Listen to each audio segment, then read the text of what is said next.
crossroads in the city of Wacheen, Baloney Land. I like this.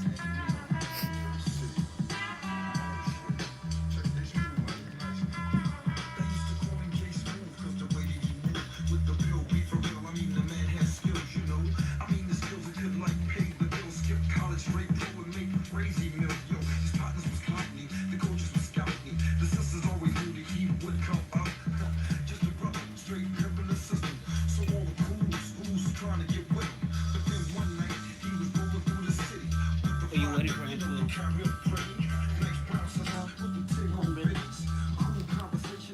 Here we go. Thank you, brother. Good evening, everybody. I hope the name of Muteado Silencio. Welcome to Community Newsroom, Sala Comunitaria. Just thanking everybody who's here for taking the time to be here from their busy life, from work, from our daily lives, our daily struggles. I want to say that I'm really impressed by all this technology, man. I remember when we were a small organization and all we had was a cardboard. And we were like, this is what we're going to be talking about today. So this is a big improvement. I just want to say a little bit about what Poor Magazine is for those folks who don't know what it is. Poor Magazine is a poor people-led, indigenous people-led, multiracial, multi-ethnicity, multi-gender media arts organization, and we focus on education and media, and we focus on media a lot because we see how media is being taken over by the powers that be, and usually is being used to talk down about poor folks, about folks of color, about folks in struggle. And we see media, what's up to other people out there in YouTube, and this YouTubelandia. We want to use media in our advantage to speak about our resilience, to speak about our struggles, and to celebrate that after 520 something years of colonization as indigenous people, as poor people, as people of color, we are still here. And so yes, we are still here, and we're using these media ways to speak our truth, to speak our power. And the way we do media is that we collaborate with KPFA whenever they let us have a little access, even though it's becoming less and less with the powers that be that work there. I don't want to go into details. And also we collaborate with one of the baddest newspapers, the only new African American led newspaper, the Bayview, which is right here in the Hunters Point in San Francisco, in gentrification city, like my sister Tiny calls it. There's less and less folks of color, there's less and less people, low income people, poor people left, right? And so yes, and I also want to say that, like I was saying, it's been a long way coming. Because we were a smaller little office. Literally, we can only fit like 4 people right next to each other, and we were at the Redstone building doing media. And so it's a blessing that we here at the little media center that we call Poor Magazine. And I'm really proud to say that whatever you see here, it was built by community. It was built by us. Literally, me, Dee, some of the folks who are here, literally put this floor that you see right now. Literally did the tile on the kitchen. It was definitely a community effort. So it's a blessing to be here. And I'm gonna pass it to my brother Leroy, who's gonna speak a little more. What is hopefulness in what you're standing right now? Do you need this thing? Come on in. For sure. Here, hon, go ahead, have a seat. Hey, how are you? All right, sweetie. Have a seat. Come on in. Welcome. Hey, how's everybody doing today? Yes, I'm so glad to be here. I'm going to talk about homefulness, and homefulness is the answer to homelessness. Homefulness came out of Poor Magazine. What Poor Magazine has been thinking about for almost 21 years. It's here, and it's not a grant, it's not charity. It really is Poor Magazine's teaching is about redistributing money from the wealthy to the poor people. So Poor Magazine does poor school where wealthy people learn about how to redistribute their trust funds or their access to Poor Magazine, and because of that teaching, Poor Magazine took this little piece of Mother Nature off of the real estate snakes, and now we are building homefulness, and homefulness is housing that's for and by poor people. It's not Section 8, it's not a waiting list, it's not a 50-page application. It's for us. And also on this land is we have our own school, and we have this radio station, and yeah. Well, Yeah. woo!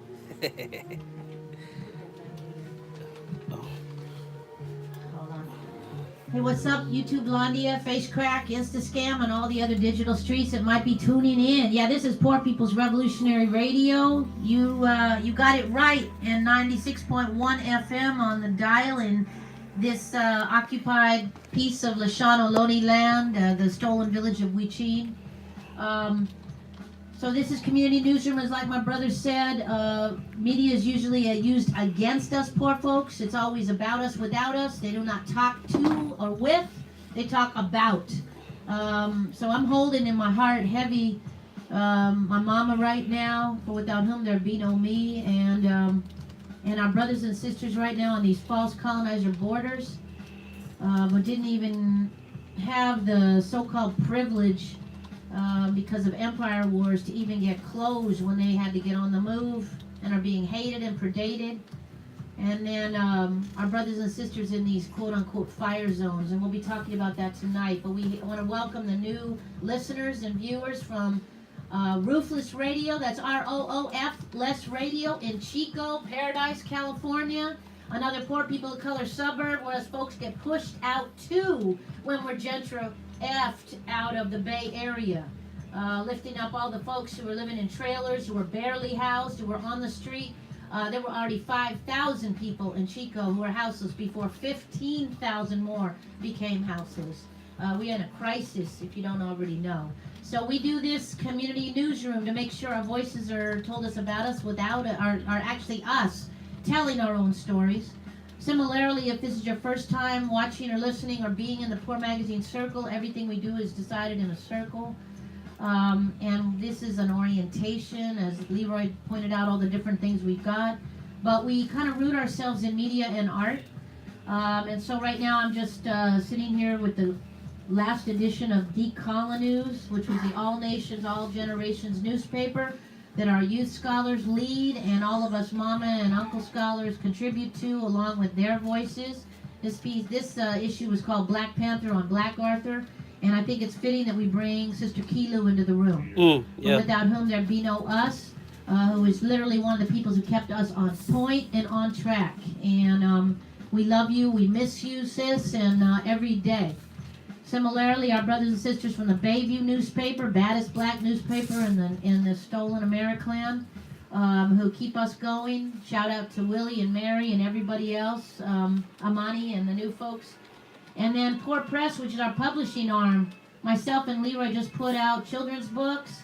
Auntie Frances is another author. They were going to be coming out with 5 new books from Auntie Frances, from Dee Allen, another powerful scholar in the room. Right on. From PNNKEXU-PoPeoplesCommUnity, if you're watching. From Bruce Allison, Elder Disability Scholar, and from Audrey Candy Corn and the boys, the Taz Foundation. So we have a lot of power coming out of these so-called poor people's media channels. Shout out to KEXU 96.1 FM.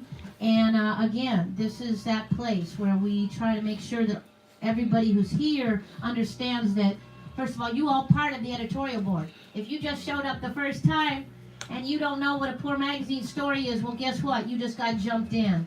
Because this is a community process. Community. Which means that the Poor People's Editorial Board is all of us.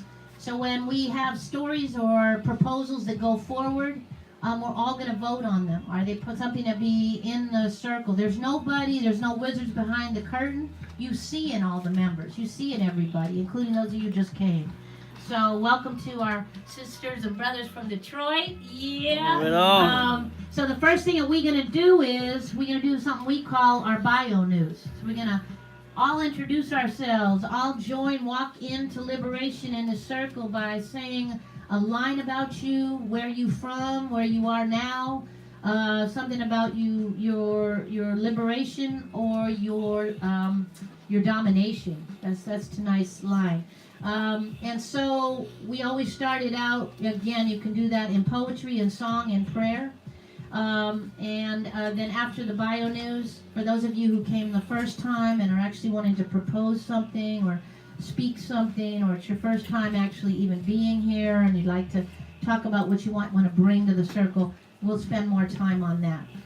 We are getting a late start, and we kind of have to end at about 8:10, so we're going to have to keep it moving, and 60 seconds for the bio news. So I'm going to start out with my brother Mute, because he knows how to bring it to the table. All right.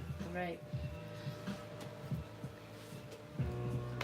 We didn't cross the border crossed us. Muteado silencio, presente y me alegro.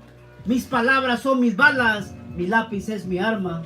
Muteado silencio, my words are my bullets, my pen is my gun. So sit back and relax, because we're gonna drive by your minds. My name is Muteado. I want to be a poet one day, write poetry, and be in an open mic. I'm also a migrant from Michoacán, Mexico. My family migrated from Mexico when I was about 5 years old. Right here in this beautiful city, they all call my home, Oakland. Been here since.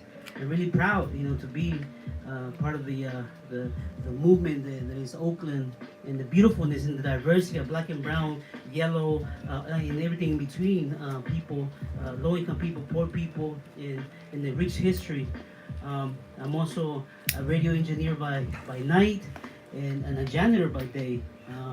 And recognizing all the folks who sometimes don't get recognized, the folks who clean those motels and Marriott. I know they're going through a struggle right now, and all those folks that sometimes get forgotten and never get the credit, but they keep this nation going. The migrant people, the people that sometimes they get kicked out, the people who get thrown out in the border, and just proud to be here. And I always want to end saying that we might not be rich in capital and money, but I think that we are rich in culture, we are rich in resilience, and we are rich in struggle that makes our people keep pushing forward.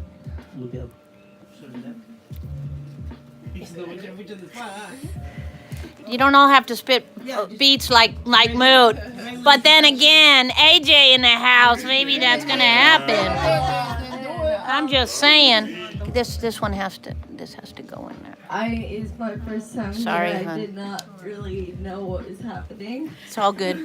Just introduce yourself, hon. But yeah, I am AJ420. I'm a rapper. I live in Detroit right now.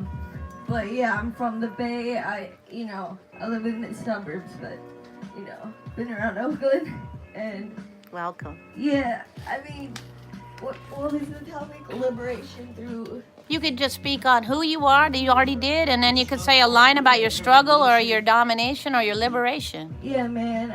I guess I just want to say I'm really thankful for music, because it's like liberation from yourself. Ah. Like it's like a different kind. It's like, when you trap yourself and you victimize yourself, and like you're able to liberate yourself through art. And I guess that's what I stand for, like, as an artist. That's what's up. Beautiful. Welcome. Thanks. Go ahead, hon. Don't be like, oh, you don't have to be all that. Just be yourself. It's all good. My name is Christine. Kind of lost right now, but I'm trying to find myself. AJ is actually my best friend right now.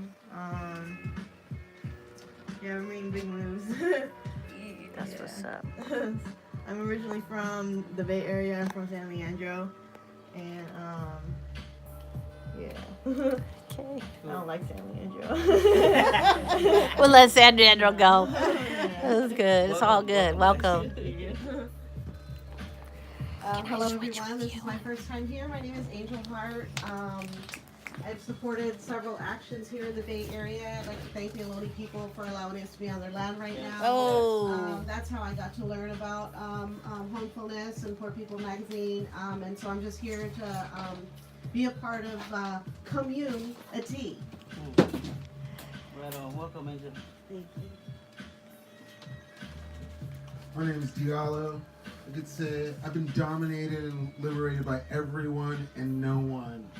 And I think I've never truly been here at the time that we are here now, within the place that we're here, expecting to see so many people in tent cities, from military workers to people with mental health issues, to people who just got burned out, washed out, or just never saved, coming to California and getting stuck here. It's a weird time being here. And I almost don't think there is no here, and there is no there, and hopefully we can make sense of it and teach each other and reach each other, and somewhere in between being liberated and free and trapped, but I'm still free.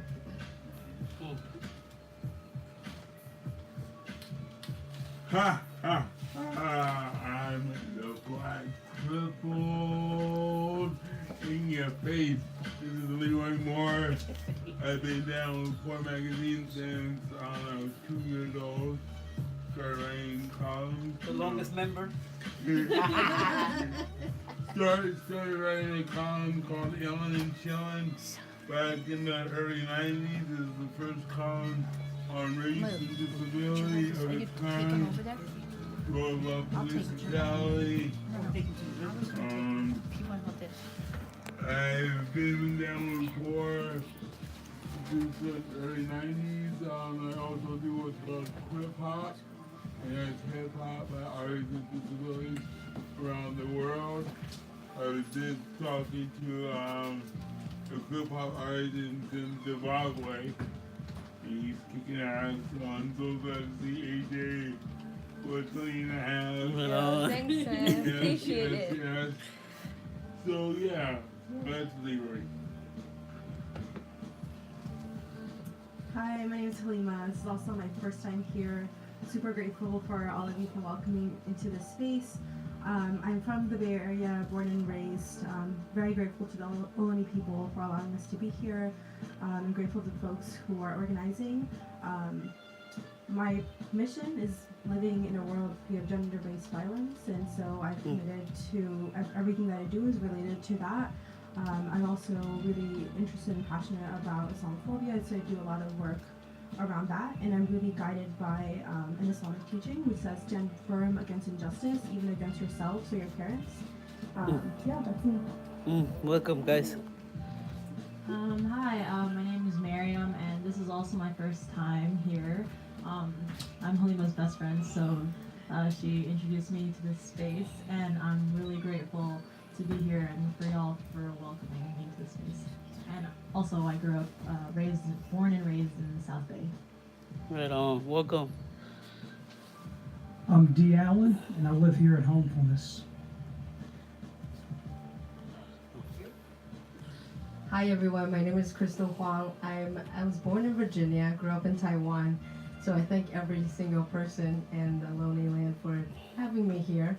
I devoted my whole life in fighting climate change and environmental protection, and through that lens I was working a lot in climate solutions technology, working in a big corporation trying to help decarbonize the economy. How do you take carbon out of the economy, and always get stuck on one problem of how do you get low-income communities to actually, quote, take action, and always get stuck on not really knowing what to do. And when I started working with local organization communities who are coming up with extremely innovative strategy that completely blew my mind, because it is really about climate change is not the problem. Climate change is only the symptom of the broken system. The broken system is an extractive economy that and just to be very specific, that is creating exploitation of the labor and land, income power disparity, as well as an increasing accumulation of private wealth. And all of that creates climate change, mass incarceration, poverty, deportation, militarization, sharp cuts in healthcare, education, everything. And I'm personally have gone through this decolonization process of looking at not just technology being the solution, but really how can we come together as a way to build solution as community. And every single day I'm so thankful when I meet amazing people like everyone in this room and everyone who's listening, who are empowered and understand that it is really up to every single one of us to create that future we want to see today.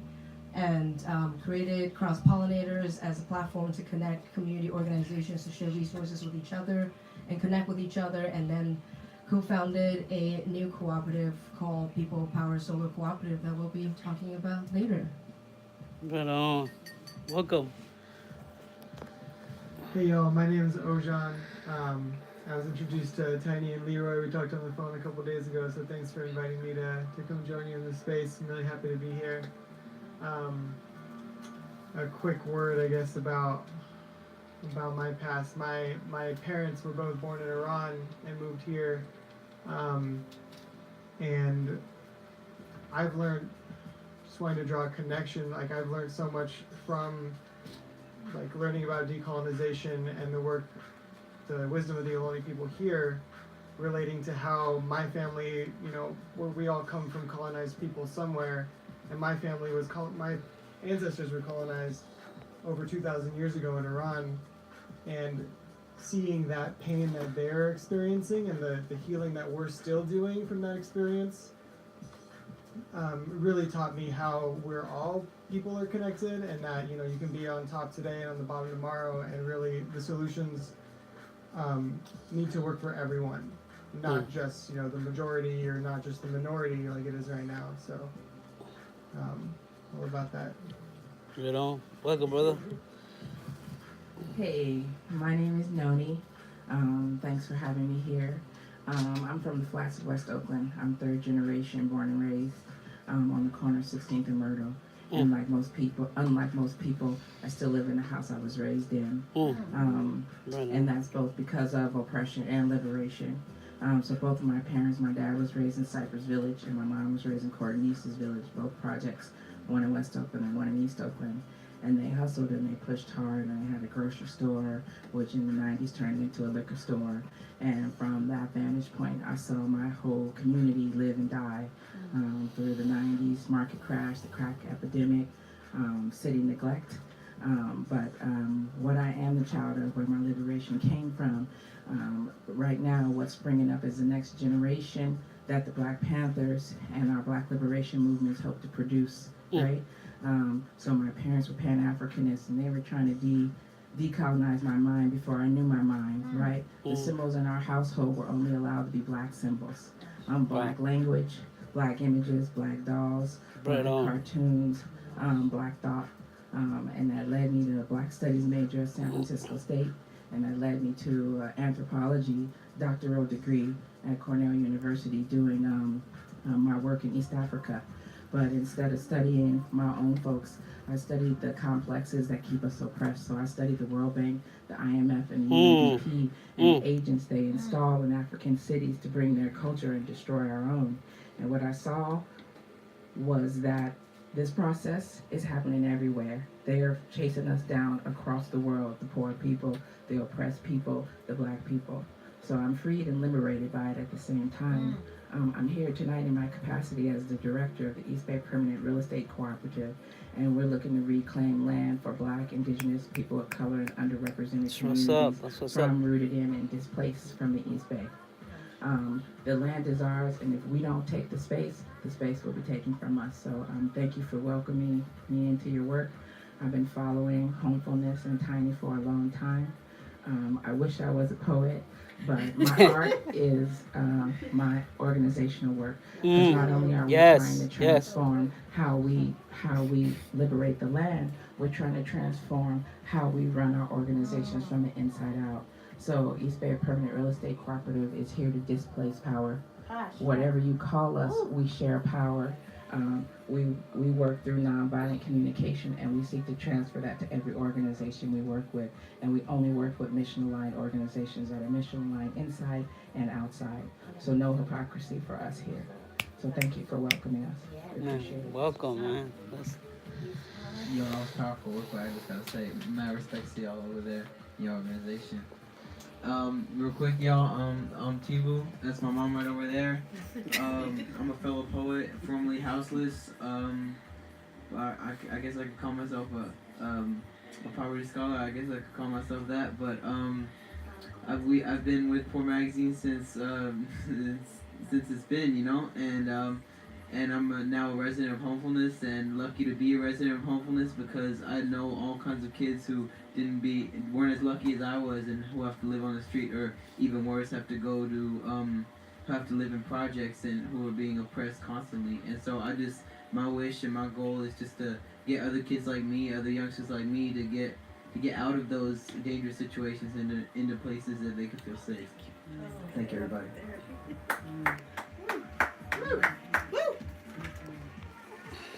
The anti-social workers and the case manglers call me crazy, lazy, dumb, and a bum because my knowledge don't come from the institution. Yeah, I'm a poverty scholar, and that houseless mama, that houseless daughter. I'm a poverty scholar, and I rock my jailhouse attire, not because orange is the new black. Don't believe any of the crack that Hollywood will sell you. It ain't that. It's because I need to uninvisibilize fellow unhoused scholars who are sleeping in doorways, street sides, and you don't even look at us as you walk by. I rock my jailhouse attire because me and my po mama did the poverty crime of being houseless in this occupied holler. 3 months in Santa Rita for that crime. And it's a crime theoretically to be a person of color and poor in this stolen nation. Shout out to our First Nations elders, Karina and Wounded, and so many more who keep us on point, who are right, or on our Family Elders Council, who brought ceremony and prayer here before we even thought about trying to lift up this Land as People's movement we poor folks call Homefulness. So I'm walking with my mama tonight. I feel her strong. You know, my mom, like any of us elder poverty scholars who lived through the American torture system of orphanages and boarding schools, and my mom did it all. You know, I look like my colonizer dad, so I infiltrate whiteness and all that ways. But she was a mixed race woman of color. She dealt with being an unprotected child, which is one of the most dangerous things you can be anywhere on Mama Earth. Her body was molested over 210 times by the time she was 3 years old. How she kept on, I do not know. I know that, you know, they talk about resilience with poor people. I think that we just put on our clothes and our shoes and keep it moving, because what else are we going to do? What else are we going to do? My mama, I love you. And my mom was very, very angry in her last days. And so I don't want to glamorize caring for our elders of struggle. I think that we've all been taught and sold and pimped and played on the notion of elder ghettos, of institutions and spaces that hold and care for our children and our elders and our folks, part of the whole plantation nation where they make money on every poor person they can. But I want to lift up the fact that we have it in us to take care of each other, folks. And if you were loved, and if someone actually made sure that you had a roof over your head, clothes on your back, and shoes on your feet when you were a child, you have it in you to take care of the people who raised you. There's a lot of us who come out of violent situations too, so I ain't glamorizing and I'm not lifting and walking over that space either. But I believe that sometimes the separation nation, the away nation that we're bought and sold on, has us separated from the people who love us, built us, and lifted us up. And so that's what I want. That's my message. I'm going to feed my mom right now tonight. And I thank you for always keeping me on point, Ma. Even when that point hurt on the real. So we are in this moment, and we have all these beautiful folks, and I want to make sure that people get a chance to talk a little bit about who they are and what they brought. I know that we have the sis who's here talking about the solar stuff. I know that our beautiful sisters Haliba are going to talk about bringing some possible knowledge for the school, Decolonize Academy, and maybe some other like Muslim, or I should say, some against the Islamophobia, malarkey that this society perpetrates, so that it can build another system to hate. So we're blessed to have you both. Thank you. And then we've got AJ from Detroit, if she wants to say a little bit more about her work. Yeah, absolutely. Okay. And then we have Angel Heart too. So let's pass it to Luan first, and if you can talk a little bit, and then if East Bay Prec also wants to talk a little bit more about what the powerful work you're doing. Oh, beautiful. Okay, so let's get. And then we open it up for questions. Yeah, we first you guys talk a little bit, 3 to 4 minutes, and then we open it up to questions. Could I see a bottle of water? Yes, let me get you. Also, for folks, there's food in here. If you're hungry, please come and help yourself. There's all It always falls apart, so tea and everything. And it's okay to walk in and out. Just be careful of the camera. So I've been doing a lot of work on Islamophobia for a while now, and specifically on the Islamophobia industry, which is a $205 million industry.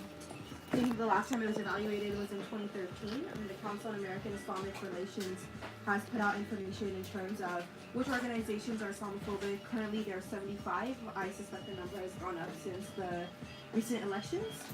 There's also laws such as zoning laws that have been used to bar mosques from being built, Muslim-free businesses that have emerged, and there's funders that have been funding Islamophobia. Millions and millions of dollars have been going into this. So that's just something that I've been doing a lot of research and work on, and it's stuff that we often don't talk about publicly just because it's something that makes you a target.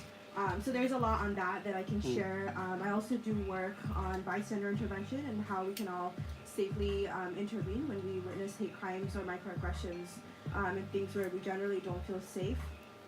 I also do self-defense classes very specific to street harassment that are focused on ending gender-based violence. So that's just some of the work that I've been doing independently. And then I also work at the Greenlining Institute in Oakland. And there I'm doing tech equity work with a specific focus on increasing home internet access for communities of color in red line neighborhoods.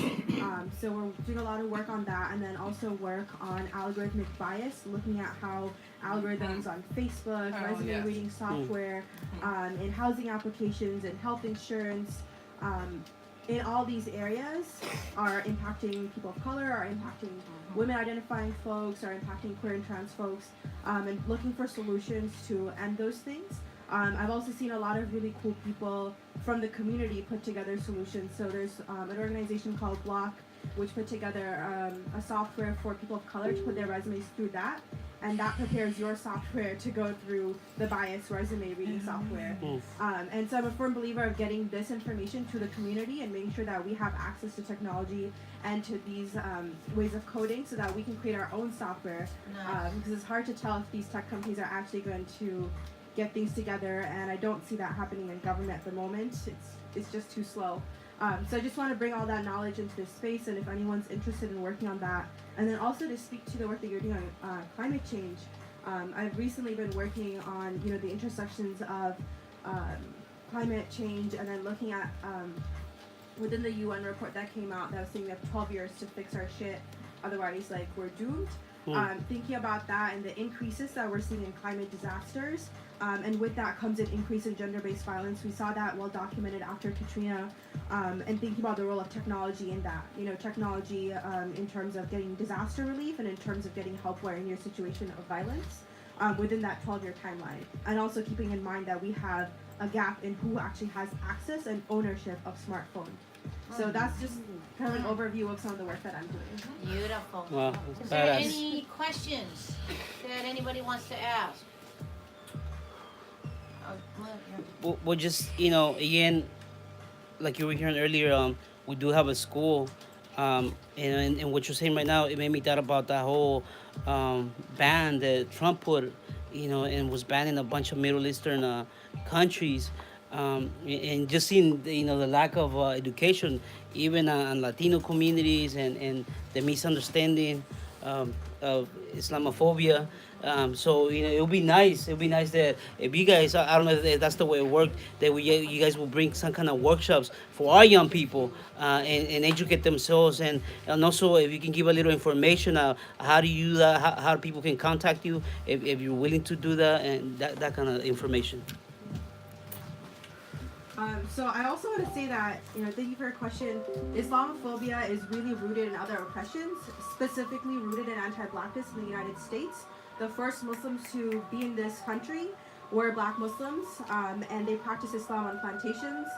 There's a lot of history about their resistance on plantations and practicing Islam. That we've seen the Nation of Islam and their really rich history. And a lot of Islamophobia comes from anti-blackness and in the oppression of black people. So I just want to put that out there, and it's really connected with other pieces. So I'm really glad that you brought that up. I'm happy to do a workshop. I have a couple of workshops that I do on this particular topic. You can connect with me through email, or I'm on Instagram, Facebook, like on all the social media. My name is Halima Rucha, so if you just Google me, you'll find me. Thank you.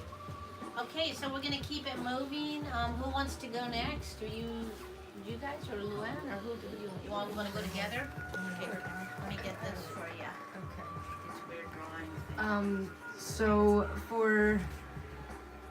I talk about decarbonizing the economy, and that's the mainstream talk about climate change. It's about how much carbon is in the air that's keeping everything really warm, but ultimately it's about how we're actually using our resources and each other. It's about how things are all being capitalized, and the fact that we don't need to decarbonize the economy, but we need to decolonize the economy, and who is actually in power. And the most important thing in our life right now, one of which is housing, and the other one of which is, just think about, if we don't have energy, nobody can hear what kind of conversation we're having today. We won't have the food that we were eating earlier, the clothes that we're wearing, whatever's warming us right now. Energy is literally everything in our society right now, and how we get it is by paying companies to have access to it. And how could that be the case?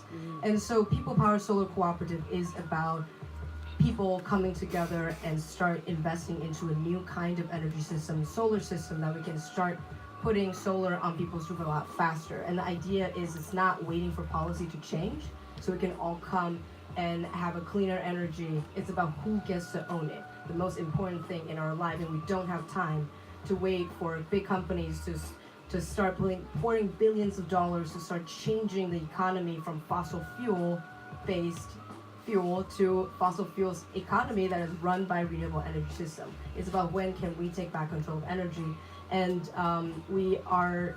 it's important to talk about people power, and this is why we're called People Power Solar Cooperative. And tomorrow, it's an exciting night that Sustainable Economies Law Center is launching 2 cooperatives, one of which is People Power Solar Cooperative, and the other one is East Bay Permanent Real Estate Cooperative.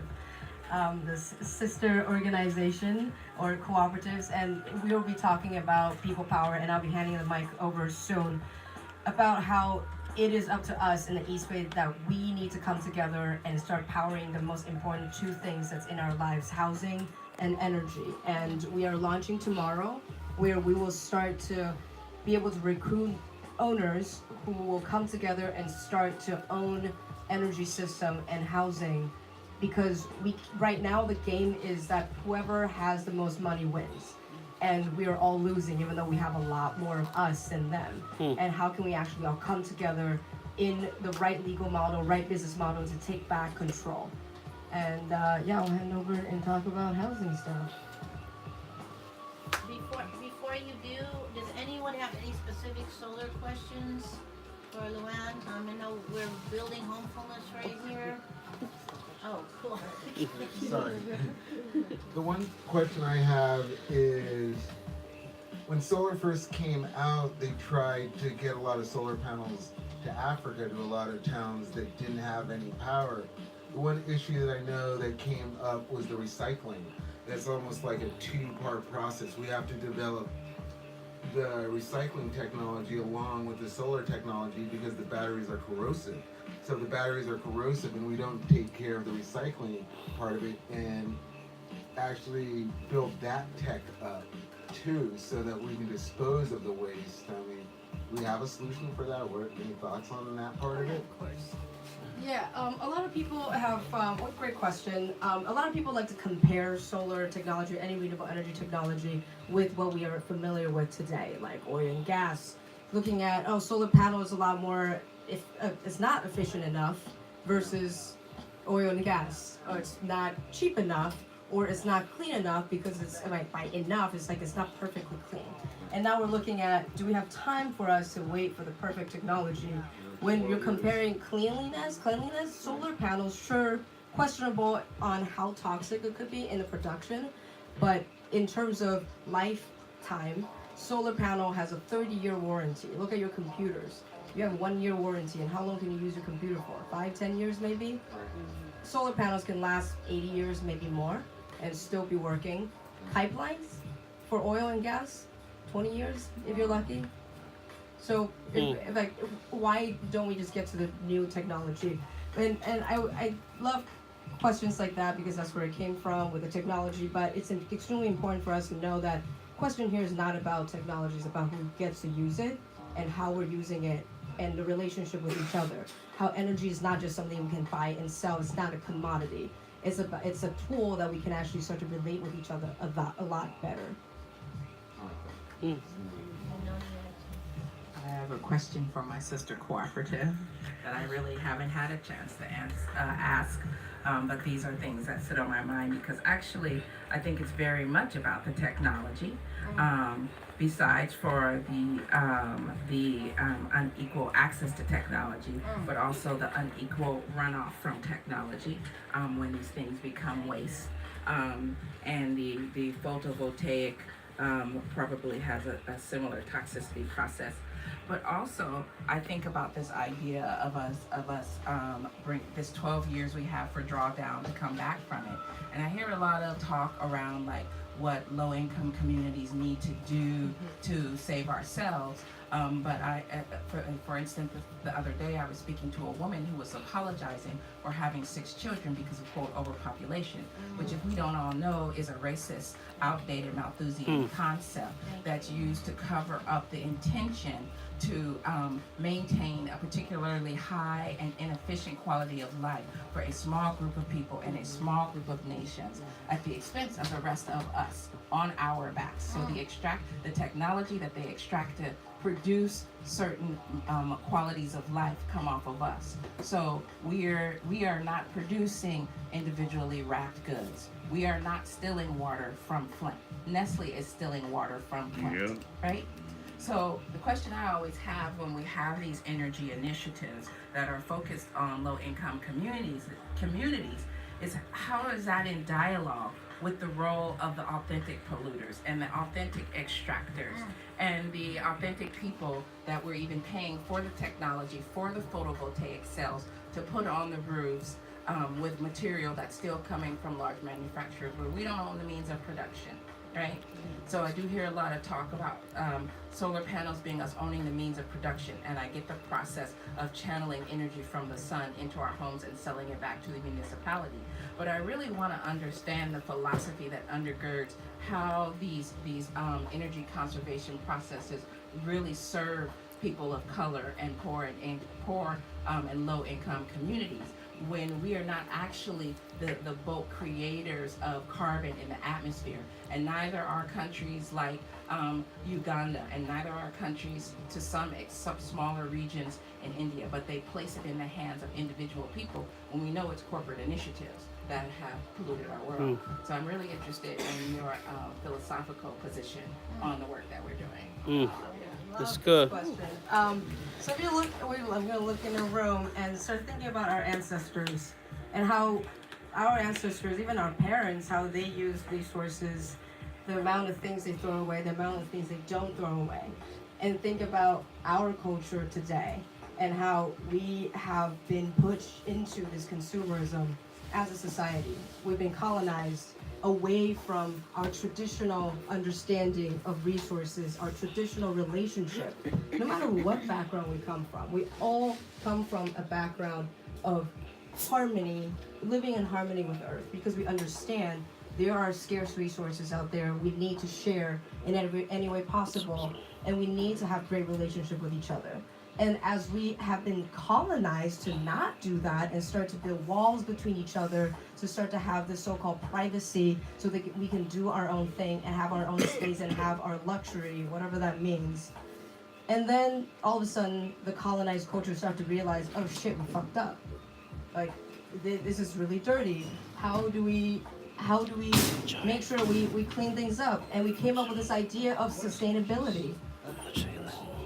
And the idea of sustainability means how can we actually live in harmony with the earth again and start to conserve, start to be more, quote, green. And then now they're colonizing our mind again to say, this is how you need to eat. You need to stop eating these dirty things that you're always eating with the fast food. You need to stop throwing things away. You need to stop using plastic bags.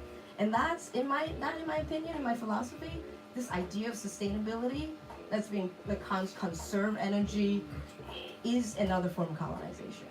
And the way I look at things like People Power Solar Cooperative and a bunch of different community organizations out there who are doing energy democracy work to take back control of energy, it's not necessarily just about climate change, it's about decarbonizing.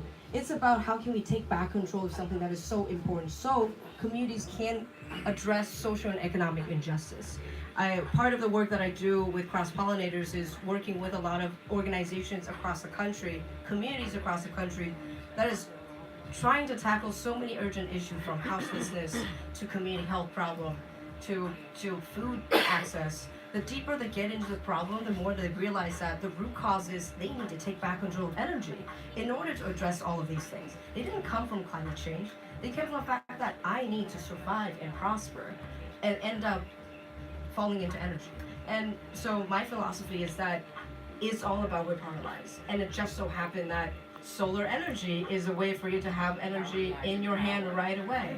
Just so happened that healthy, clean food is organic farming and traditional farming. It's not, and I'm gonna say this again, it's not about the technology. It's about our relationship with the earth, our resources, and each other.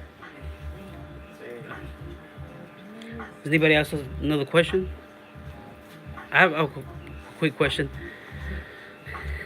I promise this is the last one.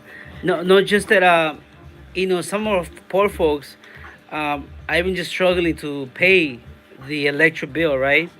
And a lot of the times is homeowners who can afford some of the solar panels, which what I heard, they're not cheap, right? Wondering, have you guys come with some kind of financial aid or some kind of payment plan? And how does that look for someone that's just trying to get by, paying the electric bill and not have the electricity cut off? And how do you, if you're really trying to make that change, how will someone in the hood will make that change?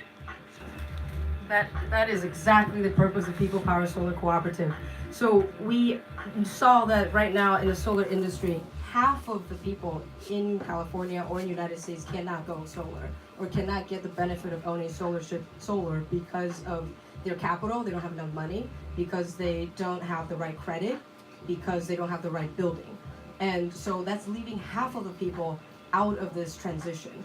And the transition is going to focus on as much fast, large-scale, big corporations, decarbonization as fast as possible, without taking it slowly and taking care of the people on the ground. So what People Power Solar Cooperative is doing is actually creating a community engagement vehicle where communities can come together, identify a place they want to go solar, and when they go solar, they will be able to actually use this pot as a way to actually put money in there and get a return as a savings account.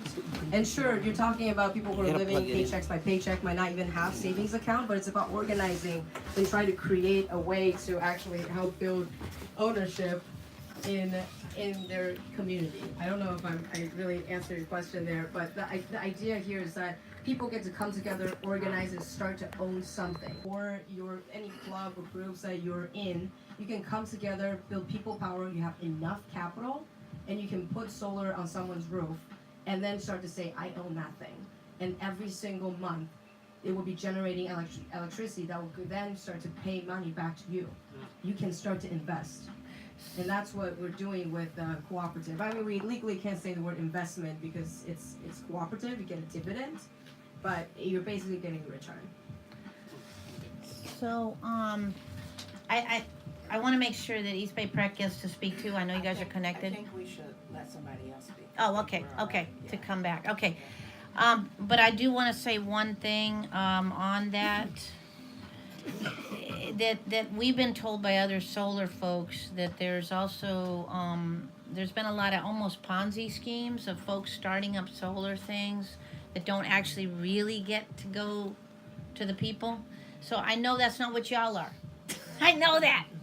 But I just want to say that there's some kind of weird sort of vibration around that too, because there has been folk who come in and claim, that they're actually doing something, and then it's actually just a profit-making venture.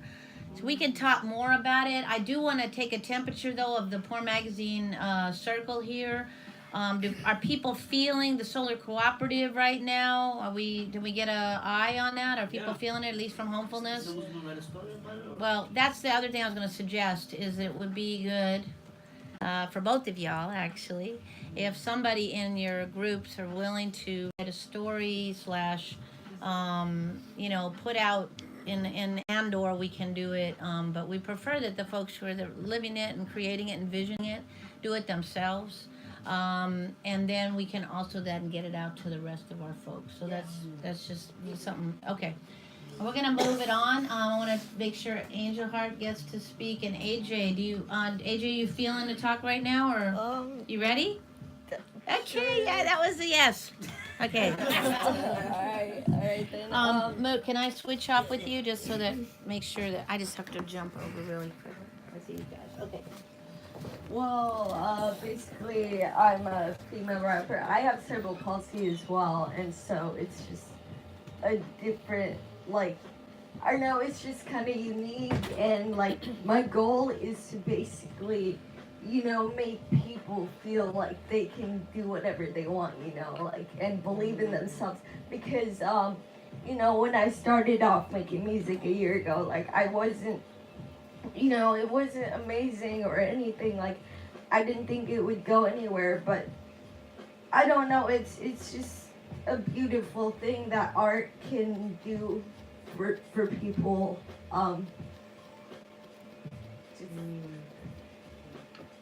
Yeah, I know what I'm saying. I'm sorry. But I mean, I don't know. I currently have a few projects out, and I'm. Yeah, talk about that. Talk about that. All right. I mean, I released an album recently, Different Faces. It's on all platforms, and it's just basically about my life and my journey through my experiences. And I mean, I've dealt with a lot of mental health issues, things like that. So even that's apparent in all my music, and I don't shy away from that kind of thing. And I feel like we need to bring back more realism to music, and I don't know, just using it therapeutically. Have a new song coming out in a couple weeks. And I don't know, I mean, I look up to all of you guys so much more, doing so much for the community. I mean, I'm just trying to make music and hope that it helps people with the depression, stuff like that. And where can people get your music again, in your name? Oh yeah, so my name is AJ420, and you can get my music on iTunes, SoundCloud, and Spotify, and also you can follow me on Instagram at AJ420 the rapper, and Twitter, same username. Yeah, I'm just trying to make it, I'm just trying to be unique, put myself out there, and hopefully inspire others. I mean, that's basically all I'm trying to do. Anybody got questions? See, can you pass the mic, just? Yeah, come on. We gotta put you on the spot. We gotta put you on the spot. It's something you wrote. Alright. A cappella, or maybe a cappella. Maybe a cappella. Alright, I guess I'll just, alright.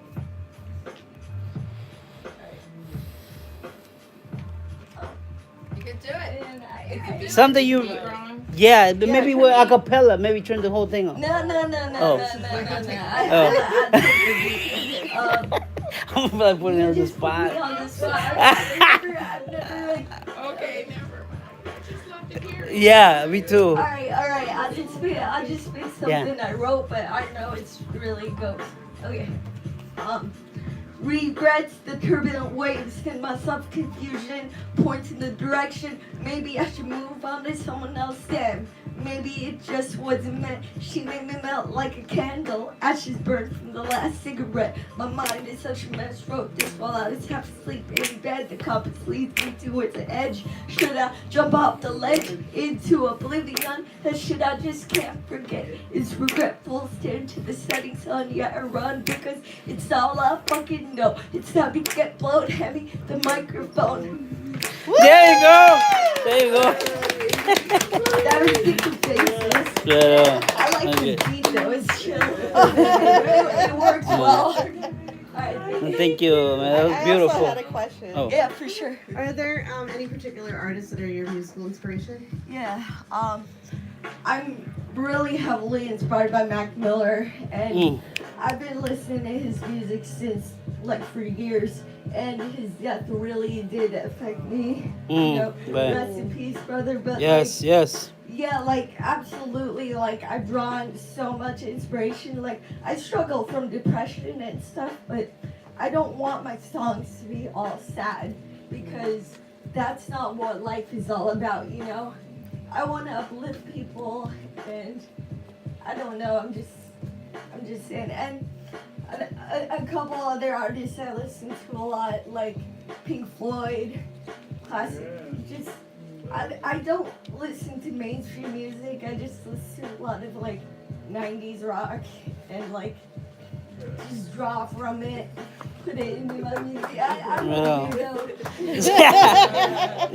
But yeah. We feel you. Yeah, man. Right on. I'm glad you can come and visit us. Yeah, absolutely. Glad to be here. Thank you. You want to go ahead next? Okay. So Tiny's over there. Sorry. We also transmitting on 96.1 FM on Poor People's radio station. They literally ourselves built where we have our antenna at the Eastside Cultural Center. So all of these is also being broadcast in the radio. So that's where our sister Tiny's, the folks that just showed up, are also part of the next show that's going on the 96.1 FM radio show. So. I just wanted to say thank you to everyone for sharing all the work that you're doing. I'm really in awe of all of you. Again, my name is Angel Hart. I'm from Vallejo, California, and I learned about Homefulness and Poor Magazine and Tiny and all the work that everyone was doing here through my participation in offering prayer at Sigorite and Ohlone Sacred Site. There's a spiritual occupation there, and I was able and honored to be able to be a part of that and learn about the significance of that area. From that, I was able to build a relationship with Norman Wounded Knee Ocampo. He's California Miwok and the founder of the organization Sacred Site Protection and Rights of Indigenous Tribes. He provided me with the opportunity to volunteer with that organization, and I've been volunteering with them since 2013. The work that I do for the organization is decolonization of Native American mascots in public schools, and we're working on our 5th decolonization at this moment. from my work, I got to speak with many educators, staff members, students, alumni, and parents in different school districts, Napa County, Solano County, Contra Costa County, and I found that educators are particularly interested in supplemental education because they're not happy with the state curriculum, especially when it comes to Columbus and Thanksgiving and all of these colonizer narratives that are in their textbooks. So that was the inspiration for me to talk with Karina Gould and to get her permission for a project that I'm interested in proposing to Poor Press for a scholarship next year, hopefully.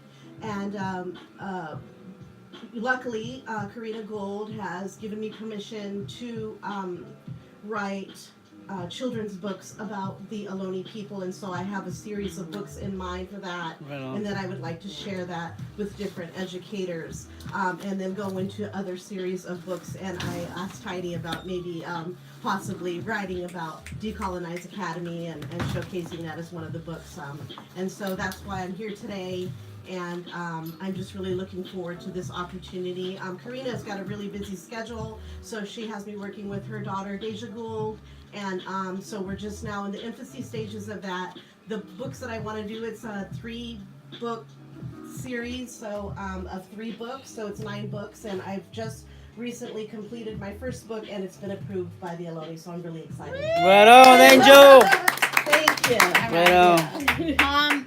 Any questions for our beautiful sister Angel Heart? And if no questions, are we feeling it, Poor Magazine family, as a series of book proposals for Poor Press? Yes. Yeah. All right. So just yeah, go ahead. I'm sure this is the last one. I promise. So is it like storytelling related to the creation stories of the Alones? Not Is it necessarily the creation stories. What are the like specific that you guys want to focus on? What I've been approved to do is basically tell the story of the Ohlone, the story of the land, who they are, the challenges that they're facing right now with their language, and then not having a land base, no federal recognition, but in the way that children can understand. Oh, okay. And the, for lack of a better word, character of the books is going to be Kai, which is Deja's son, Karina's grandson. Right on. So it'll be as if Kai is telling the story of his own people. Right on. Nice. And I was thinking too, maybe of like a special book that's like a pop-up book, so that you can see the height in comparison to shell mounds to how big they were compared to like buildings now or something like that. So like the ideas are still in their infancy phase, and I'm just really, really excited about this. So I welcome any input, ideas, or suggestions, and I will give credit where credit is due. Right. Is that good with you then? Yeah, that's good. I do want to say, for folks who don't know, Poor Press is our those very elitist spaces of publishing. It is no accident who gets in what I affectionately call AKKdemia channels, who gets to tell their herstories and histories, why our brothers and sisters are in the anthro-wrongology departments, in the file cabinets, in hefty bags, like our brothers and sisters in UC Berkeley, the 3Ks, why the hypocrisy of studying us, or as I say, anthropology, ethnography, psychology, the study about us without us, our spirits, our traditions, our cultures through your lens, deconstructing our struggles, our communities are dismantled and left in rubble. So anyway, that's a little piece off Poverty Scholarship. But I want to say that we welcome you, Angel Heart. Thank you. Any listeners and viewers who are listening, and to everyone in the room, Poor Press does the books of very poor, unhoused, disability, and indigenous scholars. And the really exciting news is that the book that, we often say took 525 years or 21 years as Poor Magazine's life is coming out in February of 2019. Poverty Scholarship, Poor People-Led Theory, Art, Words, and Tears. If folks want a card, please take one. They are, it's a lot of work, and I can't even really, you can pass them around, I can't even really describe the kind of level of work. Sometimes just finishing-ish for poor folks is an issue when you're worrying about your child care, your roof, clothes on your children's back and your own, and on the list goes, right? And like, someone once said, the struggle of not worrying about a bowl of rice or a loaf of bread, and just worrying about actually trying to get our voices heard is in itself a privilege of some sorts. So that to say, you are listening and watching Poor News Network. That's PNN, not CNN, people. We are going to close out. Before we do, though, I want to say shout out to our brothers and sisters on these false colonizer borders. Yeah. Okay. We're gonna. Leroy's got a fresh news. And before we close out, I should ask anybody else have a fresh news. We are switching off of the radio dial because Free Aslan is going to take over, but we're staying on YouTube and we're staying on Facecraft. And they got it over there? They got it? Yeah, they got it. It's extremely hard to be doing this radio station, folks, because we don't really, us poverty scholars, don't know what the ads we are doing, but we're trying so hard. And shout out to Deb, who just came in tonight, a refugee from another station, and is helping us do that, and it's pretty deep and hard. So I want to make sure that Leroy gets his. I just want to shout out, though, to new listeners and viewers of Roofless, that's ROOF, Roofless Radio, who joined us from Chico. Everybody knows about the fire. The sad part is that there were 5,000 unhoused people in Chico before the fire. Add another 15,000, yes, I did say, who were already just barely housed, almost not housed, holding on by a thread, like a lot of our poverty scholars, pushed into poor people's suburbs, like places like Paradise, after they were gentrified out of the bay, and then have that burned down. So we're just holding that pain right now, and we're also letting folks know, who's listening and viewing, that we were invited by Chico Unhoused folks to come down to that part of this stolen Khalifa's Aslan and help them build a home for us. So this is really huge for us. And if people want to hear some of their voices, you can look on our YouTube channel, Poor News Network. But there's new Ruthless Radio reports directly from unhoused folks in Chico. Let me give the mic to Uncle Leroy here to rock our last story.